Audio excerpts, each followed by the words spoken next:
I'm Jay Cleveland Payne, and this is 2-Minute Business Wisdom. I hope this week's message is one that you can personally use.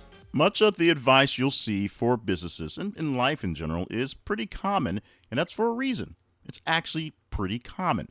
The idea is you'll eventually call your own conventional wisdom come to be conventional for a reason. People come to consensus to believe these are the things that work, and they do work, and they work on a general basis for everyone because they are general ideas and general thoughts. Now, if you go the next step and take on someone's keys to success, some big-time producer who did something grand, whether they put it into a book for all to read or you have a private access to them, you will find more general wisdom and maybe some things that are specific, but they are mostly specific to them and their situation. You can't necessarily backwards engineer what they did, although you can see what they did and find ways to make it work for you. So essentially, this is how you should accept any sort of business wisdom, any sort of advice, including advice that I'm giving you right now.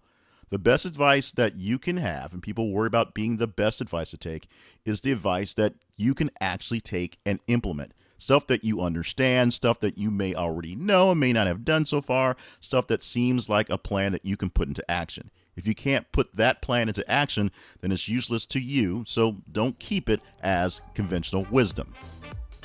That was this week's 2-Minute Business Wisdom. These are way too many calls to action. Visit businessquestionsansweredhere.com to find more information about the 2-Minute Business Wisdom podcast or the Business Questions Answered Here podcast.